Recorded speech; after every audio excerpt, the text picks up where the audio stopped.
हरे कृष्णा, आप देख रहे हैं ट्रू मीडिया का ज्योतिष विज्ञान। फेंग शुई एक चीनी वास्तुशास्त्र है जिसका शाब्दिक अर्थ वास्तुकला का विज्ञान है। फेंग शुई हमें घर बनाने से लेकर घर में रखी पवित्र वस्तुओं और चीज़ों को रखने के बारे में विस्तृत जानकारी प्रदान करता है। फेंग और शुई शब्द एक अर्थ क्रमशः वायु और जल है। यह शास्त्र पंचतत्व जिनमें आकाश, पवन, अग्नि, जल और पृथ्वी शामिल है उन पर आधारित होता है। इसमें कई चीज़ें शामिल हैं और ऐसे फेंग शुई में कुछ पौधों का भी जिक्र किया जाता है जो घर के लिए बहुत ही लाभकारी आकर्षित माने जाते हैं।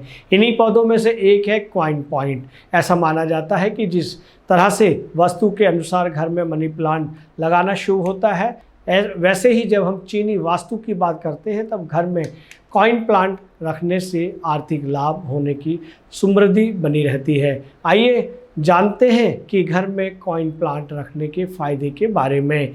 इस प्लांट की पत्तियां सिक्के के आकार की होती हैं, इसी तरह से इसे कॉइन पॉइंट कहा जाता है। या आमतौर पर ये पौधा दो प्रकार का होता है, इसमें एक प्रकार असली और दूसरा नकली होता है। आप इनमें से असली कॉइन प्लांट घर में रख सकते हैं जिससे आपके घर या ऑफिस में समृद्धि बनी रहती है। वास्तु की माने तो इस खूबसूरत पौधे को घर और ऑफिस दोनों जगह सही दिशा में रखना चाहिए।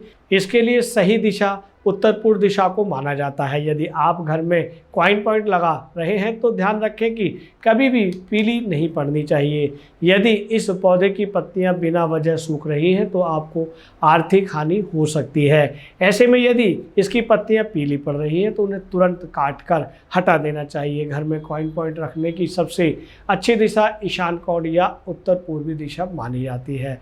इसे आप घर के प्रवेश द्वार के ठीक भीतर रख सकते हैं जिससे आपके घर के भीतर धन का फेंग शुई के अनुसार भाग्य और समृद्धि को आकर्षित करने के लिए कॉइन पॉइंट को लिविंग रूम से दक्षिण पूर्व कोने में रखना चाहिए। चूँकि इस दिशा में शुक्र ग्रह और भगवान गणेश का शासन है, इसलिए दोनों धन और भाग्य का प्रतीक माने जाते हैं।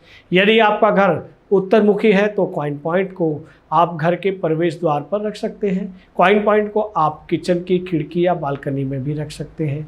हालांकि आपको ये पौधा गैस स्टोव से ठीक पास ना रखने की सलाह दी जाती है।